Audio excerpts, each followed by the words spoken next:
আজকে আমি বানাবো ইলিশ মাছের মাথা দিয়ে কচু শাক, বাঙালিদের একটা ট্র্যাডিশনাল রেসিপি। আর এই রান্নার জন্য লাগছে অতি অবশ্যই শোলা কচু। শোলা কচু দু রকম হয়ে থাকে, একটা একটু বেশি সবুজ আর একটা কালচে রঙের। আমি নিয়েছি কালচে রঙের শোলা কচুটা। এই কালো রঙের শোলা কচু সবুজ রঙের শোলা কচুর থেকে একটু বেশি ভালো লাগে খেতে, আর গাল ধরেও কম। প্রথমে কচুর ডাঁটিগুলো থেকে ছিলকাগুলো তুলে ফেলে ছোট ছোট পিস পিস করে কেটে নেব। এই শোলা কচুতে প্রচুর পরিমাণে আয়রন থাকে, তাই এই কচু কাটার পর হাতের নিচগুলো কালো হয়ে যায়। তাই কাটার সময় যদি একটু তেল লাগিয়ে নিয়ে কাটা হয়, তাহলে হাতের নিচগুলো আর কালো হয়ে যায় না। কচুর ডাঁটিগুলো ছোট ছোট করে কেটে নিয়ে পরিষ্কার করে ধুয়ে নিয়েছি, আর নিয়েছি আমি দুটো ইলিশ মাছের মাথা।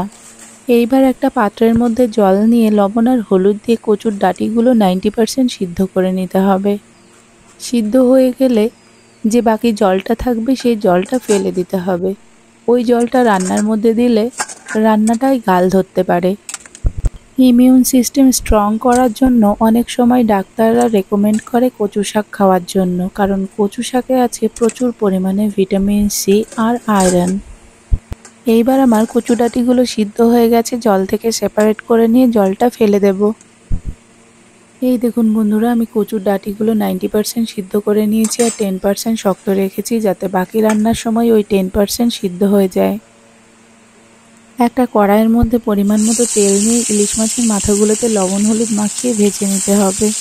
অনেকেই এই রান্নার জন্য ইলিশ মাছের মাথাগুলোকে লাল লাল করে মচমচে করে ভেজে নেয়, আবার অনেকে আছে হালকা করে ভেজে নেয়, কিন্তু আমি মোটামুটি ভেজে নেব, খুব বেশি মচমচে করে ভাজবো না, একটু লাল হলেই তুলে নেব।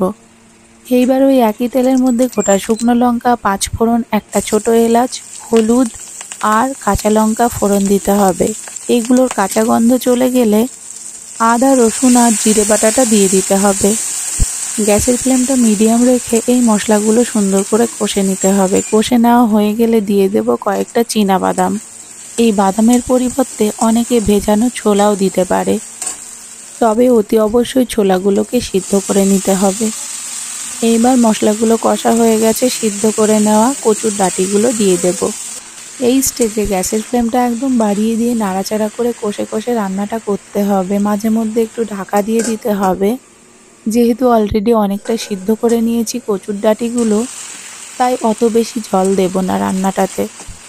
ভেজে রাখা ইলিশ মাছের মাথাগুলো এবার রান্নার মধ্যে দিয়ে দিতে হবে। একইভাবে নাড়াচাড়া করে সুন্দর করে কষে নিতে হবে, একদম ভাজা ভাজা করে নিতে হবে। মোটামুটি ভাজা ভাজা হয়ে আসলে সামান্য একটু জল অ্যাড করতে হবে।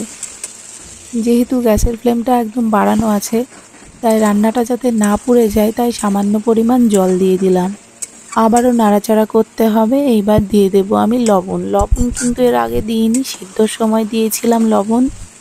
লবণ দেওয়ার পর 1 চা চামচ লঙ্কা গুঁড়ো দিয়েছিলাম, সেটা দেখানো হয়নি। যাই হোক, এটা দিয়েছি আমি রিচ কালারের জন্য। দেখুন কতটা লোভনীয় লাগছে রান্নাটা। আমার মনে হয় এই রান্নাটা খাওয়ার বেস্ট টাইম হলো দুপুরবেলা। লাঞ্চে গরম ভাতের সাথে কচু শাক দিয়ে ইলিশ মাছের মাথা জাস্ট জমে যাবে। অনেকে কিন্তু কচু শাক খেতে ভয় পায় গাল ধরার জন্য, তাদের জন্য বলি একটা কথা, পুরো বৃষ্টির মধ্যে এই কচু শাক না এনে একটু রোদ্দুরের সময় কচু শাকটা আনলে গাল ধরে না। আর রান্নার সময় সিদ্ধ করা জলটা ফেলে দিলে একেবারেই গাল ধরবে না। ভিটামিন আর মিনারেলসে ভরপুর এই কচু শাক আমাদের রেগুলার ডায়েটে রাখা উচিত। আমার রান্নাটা কেমন লাগলো অবশ্যই কমেন্ট করে জানাবেন। টেস্টের ব্যালেন্সের জন্য দিয়ে দেব কয়েক দানা চিনি, এতে করে টেস্ট আরও কিছুটা এনহ্যান্স করবে। যারা এখনও আমার চ্যানেলটি সাবস্ক্রাইব করেনি তারা অবশ্যই চ্যানেলটি সাবস্ক্রাইব করে আমার পাশে থাকবেন। আর রান্নাগুলো যদি ভালো লাগে তাহলে বেশি বেশি করে শেয়ার করবেন। আর যারা ফেসবুক পেজ থেকে দেখছেন, এরকম আরও অনেক রেসিপি পাওয়ার জন্য আমার পেজটিকে ফলো করে দেবেন। সবাই ভালো থাকবেন, সুস্থ থাকবেন। Thank you so much.